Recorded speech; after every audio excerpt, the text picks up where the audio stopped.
You're still on to the Afia Business Morning, and you're welcome back to Opening Bell on channel 254 DSTV, 17 Go TV, of course, 748 Free TV. I'm Nnamdi Obanya.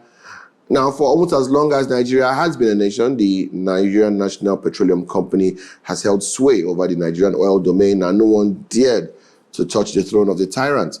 But now a new player, Dangote, is in, and he means business. Is this for our good? Is Dangote the savior, or is NNPC better as the devil we know? Well, let's get into it. Now, the Nigerian National Petroleum Company Limited, or NNPCL, I think I'll just stick with the NNPC I'm used to, as there is no hint of private sector efficiency there till today. But anyway, I digress. The NNPC has almost forever been the colossus that strode the landscape of the oil and gas sector in Nigeria. Not a drop of crude could be extracted, not a drop of PMS, AGO, DPK, or a gram of LPG could be sold without its involvement. From joint ventures for exploration to ownership of refineries to marketing, oversight, regulation, and participation, NNPC was everywhere. Now, you would think this would make it extremely rich, profitable, and efficient, like Saudi's Aramco, Brazil's Petrobras, Malaysia's Petronas, to name a few, but you would almost completely be wrong. Now, don't get me wrong, NNPC is rich, wealthy, a money pit, a golden goose that has been a sugar daddy for the nation every time we have a budget. But that's where the fun ends. Is it profitable? Absolutely not. Is it efficient? Is Nsuka in Vietnam? The NNPC has never been able to turn its vast revenue into profit for a number of reasons, but I will only state a few, as this is not a 10-hour presentation. Firstly, like every government institution in the country, and I mean every, the company is a cesspool of corruption and impunity, with funds either swallowed by monkeys or vanishing into thin air. Top officials, politicians, stakeholders, and all manner of cronies have fed fat off the land for decades without any tangible developmental or growth inputs. It has been used as a way to thank political allies, set up offspring for life, and placate tumultuous sugar babies. It has also been a way to make money from the general public through bribes for documentation, job opportunities, juicy postings, sponsorships, training, and so on. And because it is free money, everyone and their stepsister wants to be in there. There's also the issue of nepotism, fathered by federal character and midwives by a weak judiciary, which has seen sometimes entire kinsmen dominate top management hierarchy with or without the necessary qualifications, but with proximity to power. This has led to square pegs in round holes, political jobbers instead of proper administrators, and cronies instead of experts. Then you have the institutionalized corruption, which feeds the political machine. This is a decades-old conspiracy involving many simultaneous crimes. There's the opaque nature of oil block allocation, which is at the pleasure of the president or military head of state. Then you have the annual multi-million-dollar refinery maintenance and upkeep scam, which has not produced a drop of oil in years, leading to exporting of crude cheaply and importing of fuel products at a more expensive rate, leaving the country in a perennial trade deficit cycle.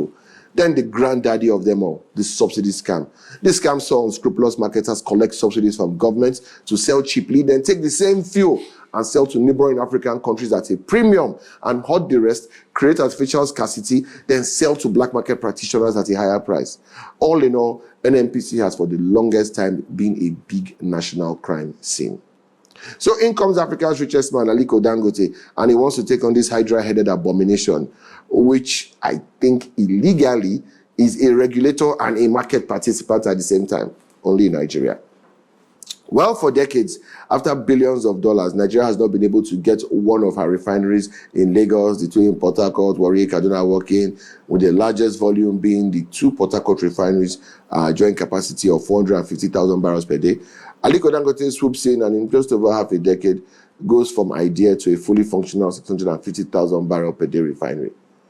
You would think the NNPC would be overjoyed to have someone assist with local content and local markets, but no. Once again, you would be dead wrong.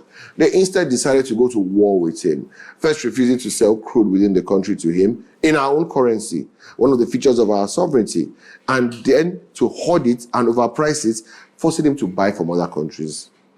This is even after the fact that we regularly struggle to meet our 1.5 million barrels per day OPEC quota, and we are perennially servicing one crude back loan or the other with our precious black gold.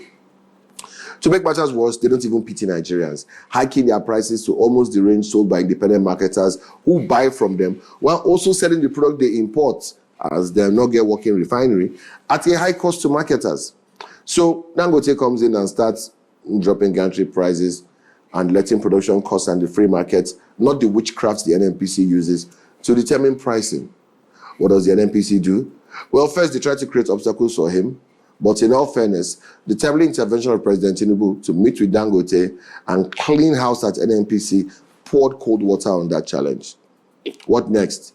They liaise with their cronies who are among the marketers and who are also them to keep prices high and blame global prices while holding last-mile product retailers to ransom. So what did Dangote do? That man went and purchased 4,000 trucks. So now, from refinery to station, the NNPC cannot touch him. And just as has been doing for a while now, he will continue to force them to lower their gantry prices. He just dropped from 850 to 800 naira per litre. So let's see how that plays out. So it seems like Aliko is our hero and there is nothing to worry about. Not quite. Because a bit of caution is required. We saw what happened when he came that time and said we should localize the cement value chain. On paper, it was a great idea. But the cost? Nigeria did not and still does not have the capacity to cheaply mass produce a lot of the additives needed. And this raised the price of cement. It also killed off practitioners like Ibeto Cement, who were importing and bagging in Port Harcourt, leading to loss of jobs and industrial capacity. He now has almost a monopoly of the cement market, with Bua and Lafarge the only other blips on the radar. This has led to him becoming the price control czar for cement, and we are not the better for it. However, when faced with the two options like this, I will always go towards the one that is operating, even if tyrannically, within the confines of the free market, as against a government-backed cartel. So my verdict? I'd rather have 1,000 Dangotes than one NNPC. And I'll leave it at that.